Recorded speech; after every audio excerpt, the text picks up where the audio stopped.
Hi everyone, this is Brandy. I'm a furniture painter in Sacramento, California. I'm from Brush by Brandy, and I'm here today because we're going to talk about everything you need to know about doing a wood stained finish. I do a lot of wood stained finishes. I love a wood stained top. It's one of my most requested finishes. People love the two-tone detailing of a Dixie Belle paint body with a wood stained top. So I'm going to go through the process. This is nothing glamorous, you guys. This is the dirtiest thing I do. It's not for the faint-hearted. I don't like doing it. But because it's so popular, it's important to know how to get a wood stain finish. I do wood stain finishes on tops like this, but I also like them for pieces like this hutch over here. You could choose parts of your molding to keep as a wood stain detail as well. So the process I go through here today on this dresser top is something that you could use to bring out wood on any part of your piece. Okay, so I'm going to get started. Back here on this dresser, I have everything that I would use for doing a wood finish. You can see it's a lot of stuff. So this is why people pay people to finish furniture for them, because this is some serious business here. So the first thing I'm going to introduce you guys to is my sanders. Sanders are a hugely important tool. I have two different kinds. Both are Dewalt brand. That's just what I like to use. It's a good, reputable brand. The first one here is my quarter sheet sander. I consider this my muscle. This is what I use when I want to cut through something. It doesn't have to be pretty. I just want to get the job done. So you got a hi from Natalia. Oh, hi, Sally Natalia. in New York. Natalia's with Dixie Belle. Hi, Natalia. We're going to be talking today about using Dixie Belle's No Pain Gel Stain, which is an incredible product. So this is their gel stain. It comes in 3 different colors. Comes in Georgian cherry, walnut, and espresso. And I'll show you the 3 colors as we get going. But today we are also giving away a no pain gel stain. If you guys can tell me which of these 3 colors you think you would like to use, and then share this post if you like what you're seeing, share it on your pages. Like I said, this won't be pretty, but I think it's going to be a really educational video that will answer a lot of questions for some people. So going back to my sanders. My quarter sheet sander is called a quarter sheet literally because you can take a sheet of sandpaper and you can tear it into quarter sheets, and this will fit my sander. I love this because it means I don't have to buy special sanding pads to use this particular sander. So these just fit right on here in a quarter sheet. Lois says hi from the gift gallery in Acme Antiques. Hi. Sorry, ooh, I have no idea who that is. Totally what state is that in?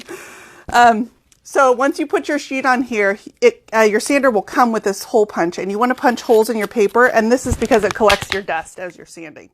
You can also hook these up to a shop vac, and it will collect your sand as you're sanding. This is a Dewalt Orbital sander. I like this for finish work. This really gives a nice smooth finish. It also has a curved edge, so it's great for cutting into rounded edges on your furniture. I'm going to use both of them a little bit today. But this one you have to buy special sanding sheets. They come in various grits, and then they just Velcro right onto your sander. You also probably want to make note they're already pressed. Yeah. Yeah, there's already Velcro on both pieces, so then you just fit it onto your... So they're super easy to use, but you do have to buy special sanding sheets versus this here where you can just buy traditional sandpaper. I also wanted to show you guys, when you're buying sandpaper, you can get regular duty sandpaper that's got this paper backing on it. I hate this stuff, you guys.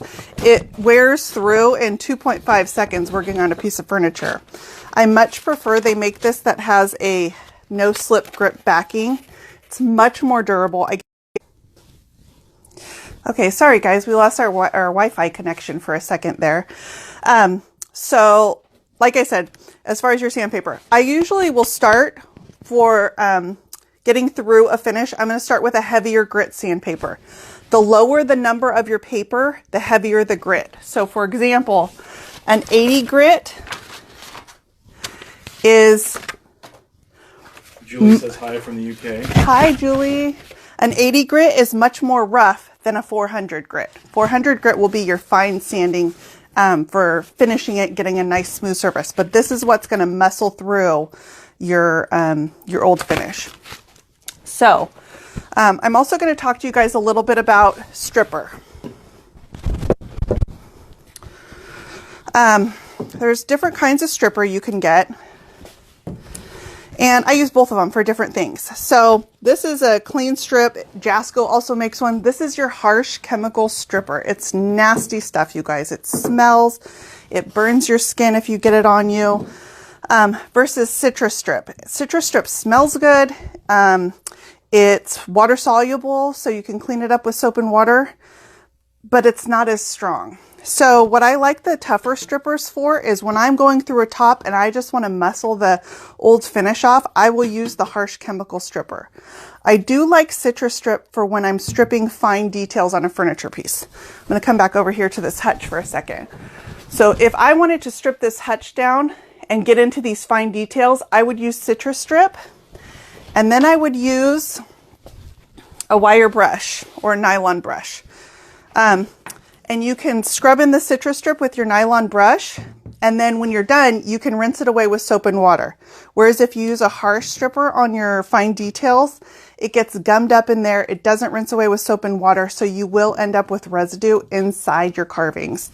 So I like this for fine details, and I like this for muscle. So today on this piece, I'm going to use my harsh chemical stripper. When you strip furniture, you should be wearing a ventilator mask, and this has harsh chemicals in it. One of these paper masks will keep out dust and debris, but it won't keep out fumes. So I do wear a ventilator mask when I'm stripping furniture. So for the sake of today, I'm just going to start on this dresser here. I've taped this off into different sections so you can see the process.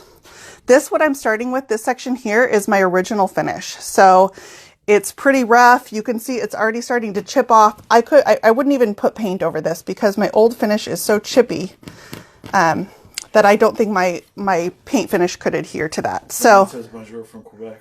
Oh, Quebec. We got Judy from Kokomo, Indiana. Hi, guys. Sheila from East Texas. You guys, I'm with Brush by Brandy. If you like what you see, go on and like my page. I do a lot of videos on there. And then also please share this. We are giving away a no pain gel stain today from Dixie Belle. Natalia says Voodoo Gel Stain comes in Tobacco Road, Up in Smoke, and Bayou Moss. Thank you, Natalia. Yes, Voodoo Gel Stain is their water-based gel stain. So we're going to just use the no pain gel stain today, but that's also an option. So you guys, I'm breaking my own rule. I just told you should wear a mask with this. I'm not, because I still want to be able to talk to you guys while I'm doing this. I'm just using a chip brush here. Says hi. My sister Tana. Yes. I guess who else would be a Tana? Hi, Tan. I just use a chip brush for this, and I'll reuse this several times. Once I'm done with this, I will take it and just toss it into a bucket, and I'll come back and use this several times. If you use a sponge brush with stripper, it will eat your sponge brush away. Don't ask me how I know that. Okay, so I've just painted on with this stripper a nice coat. My lacquer on this dresser was pretty thin. It's already chipped away and eaten away, so it's a really thin layer. So I'm probably going to get through it in just one dose of this stripper. So I'm going to put this away.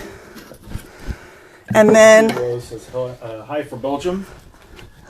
Bonnie from Western North Carolina. How's your guys' Saturday going? If you like this post, please share it on your pages. I hope there's a lot of information here for you guys. If you have any questions, my husband is here answering questions. Please let me know. I'd love to answer your questions while we go through this. So when I scrape my stripper off, I have different kinds of strippers. I like to have a nice flat blade, fairly wide for getting it off. But I also have a curved blade for when I want to get into crevices, corners, and things like that. So when you're scraping your stripper, you want to scrape with your wood grain. So I'm scraping with the grain of the wood with a nice even pressure. You don't want to dig in because you will gouge into your wood. And then from here, I will just take this residue that comes off and I scrape it towards the back. I scrape it towards the back because if you ever drip stripper onto your furniture piece, and you will have drips sometimes. You don't want to drip it down the front of your furniture piece where you want to paint. So I scrape it towards the back, and then I will catch it onto a piece of cardboard behind it. Jamie's asking how you cannot laugh with different strippers. I am. Just luckily. My husband's a 2-year-old. Thanks, Jamie. Because there's nothing funny about this. I hate doing this. Gloves? Yes, you should wear gloves. This will burn your skin. Yes, you should be wearing gloves. I have my heavy-duty chemical gloves out here. Yes, thank you for catching me on that, because you're 100% right. I got them out and then I forgot to put them on. So yes, this will burn your skin. I've been burned by it 100 times. It really stinks, guys. It's messy stuff. So Sally wants to know, if your lacquer is in good condition and doesn't need to be stripped, would you use the slick stick product? Yeah, you can go right over it. If you want to paint with, if you want to paint your surface and it's in good condition, then yes, you absolutely could put Slick Stick as the Dixie Belle's new gripping primer. You can put Slick Stick right on top of your existing finish and do that. I'm only stripping today, you guys, because I'm going to show you a wood stained finish. So you can also use the No Paint Gel Stain over an existing finish. If your finish is in good condition and you just want to freshen up that wood, it can be used over an existing finish. This is just one option.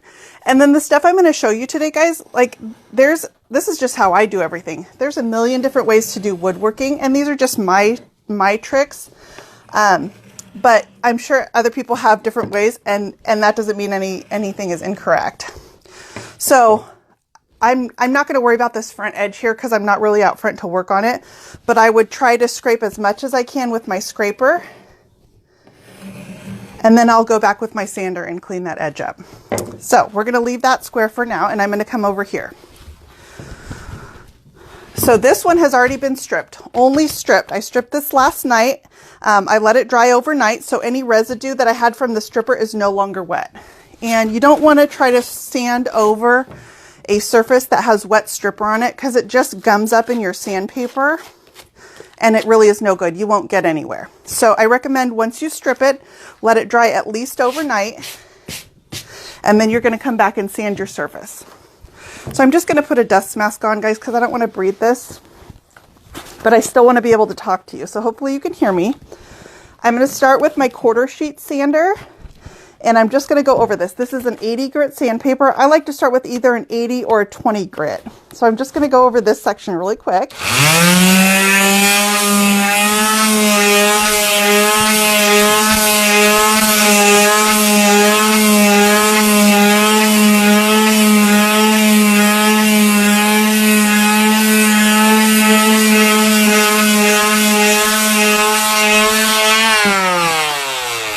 Okay.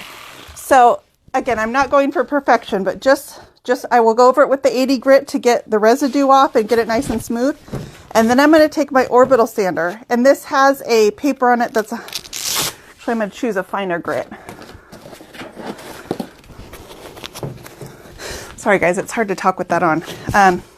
So another thing I do is once my sandpapers start wearing down, so for example, this is a 120 grit, so it's fairly coarse. Once they start wearing down, they get finer and finer and finer. I will save them and I will use those for my fine grits. So this is a 120, but it's probably worn down to be, I don't know, probably a 220 at this point. So then I will go over this with my fine grit sandpaper.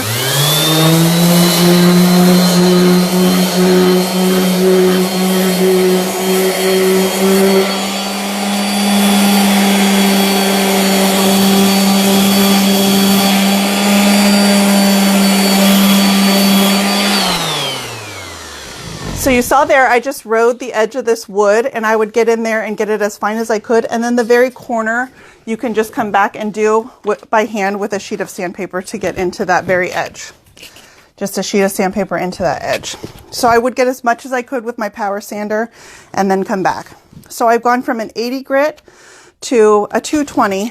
My last grit, I would come back and do this with a 400. And that gets me a super smooth surface that's nice and prepared for me to put my stain onto. So this side over here,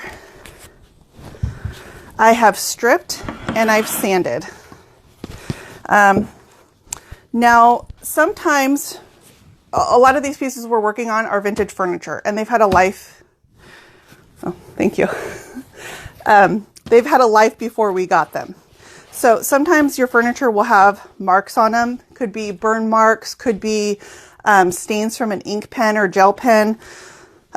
Things like that. You can take this, which is called Barkeeper's Friend. It's just a cleaner from the cleaning aisle. It's a fine grit abrasive, and you can make a paste out of this with water and rub it into, say, an ink stain. You can rub it in there, and it will take that out, that stain from the wood. My mark here happens to be a burn mark. So one thing you need to be careful of, most of the furniture that we work with nowadays, unless it's a really older piece, is going to be a veneer on top of the wood.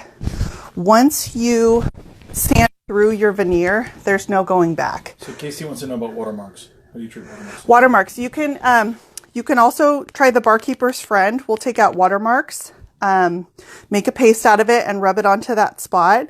You can also use a pre-stain conditioner to get that to evenly take your skin, or take your stained skin.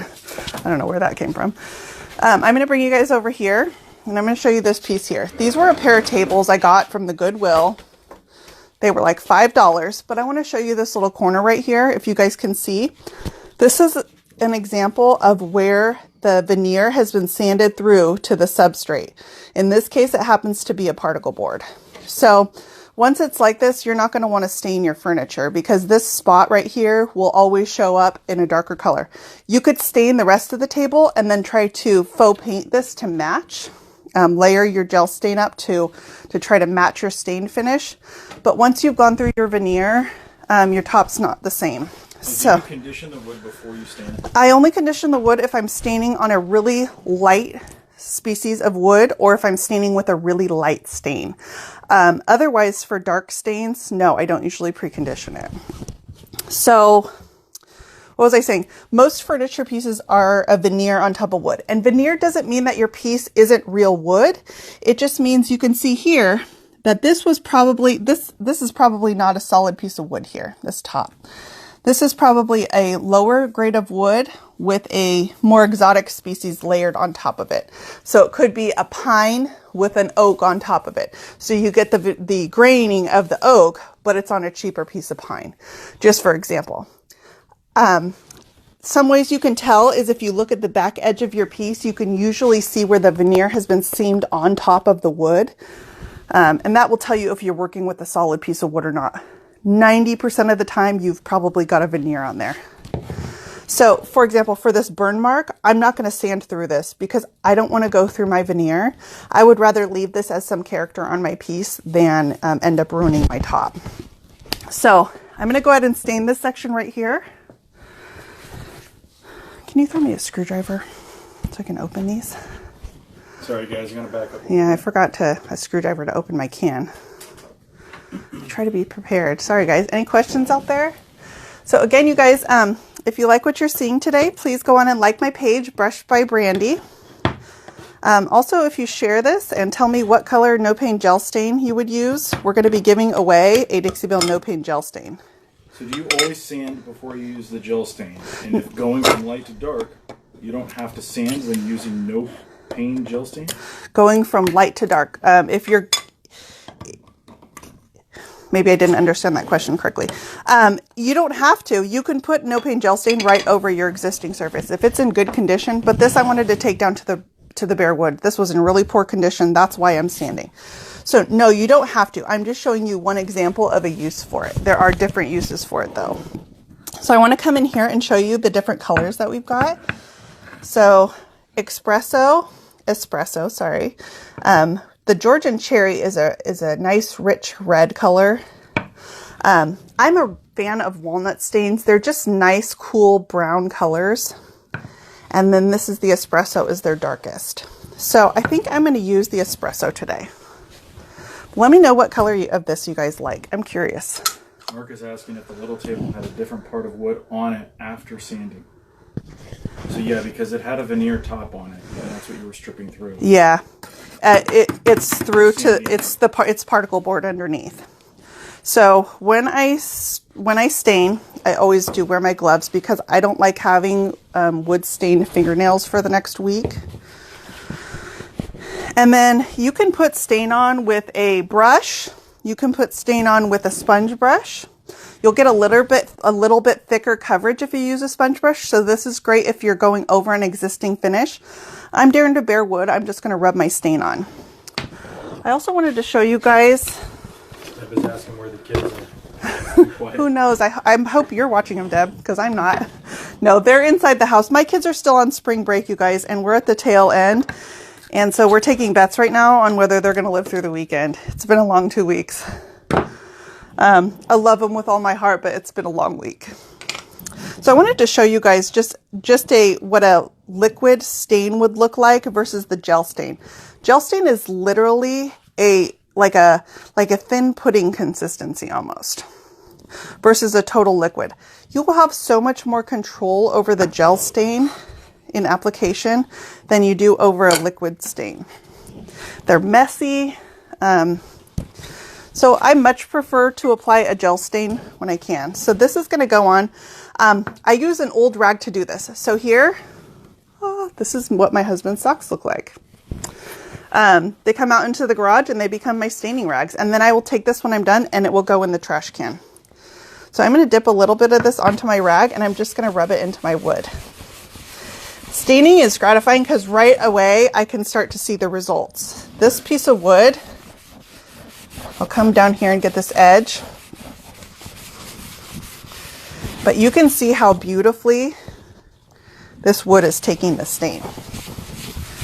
It has a nice smooth finish. If I didn't, I would be catching strings and stuff from my rag or even catching my sponge brush while I was wiping this on. So you want to make sure you get that fine grit sandpaper to get it nice and smooth. But this gel stain is so easy to use and gives such a gorgeous finish. It's so rich. This is the espresso color.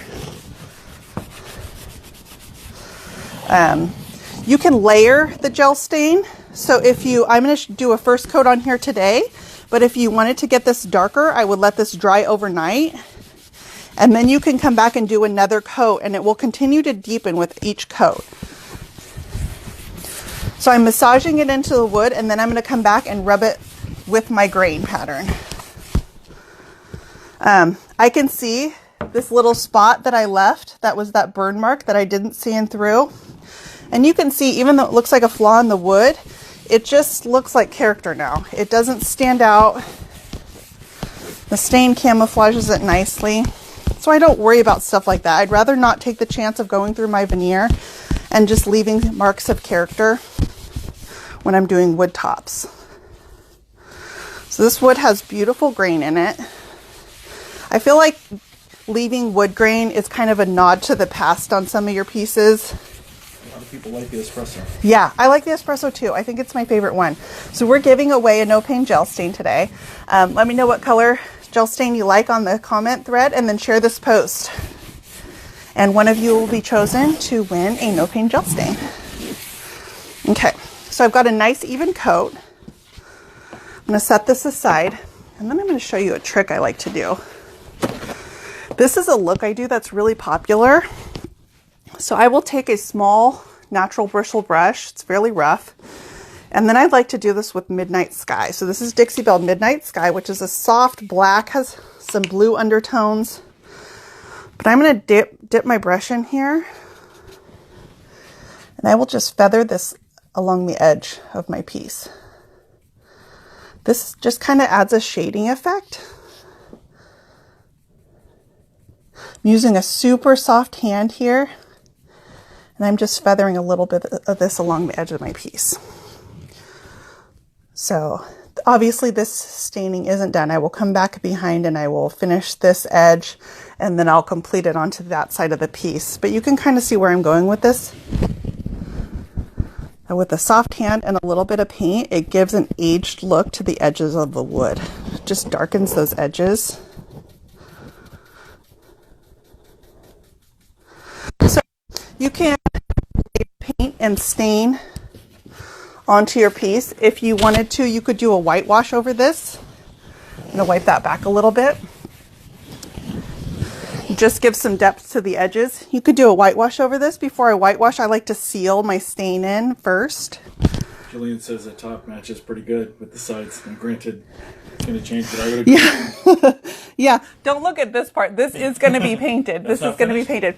I always do my wood staining before I do my painting. And the reason is because when you're stripping, if you've worked so hard to paint the body of your piece and it's beautiful, and then you drip stripper onto the front of it, you're going to want to cry. So I always strip my tops and do my staining before I do my painting. So I will come back and I'm going to clean this piece really well because now it's got dust on it.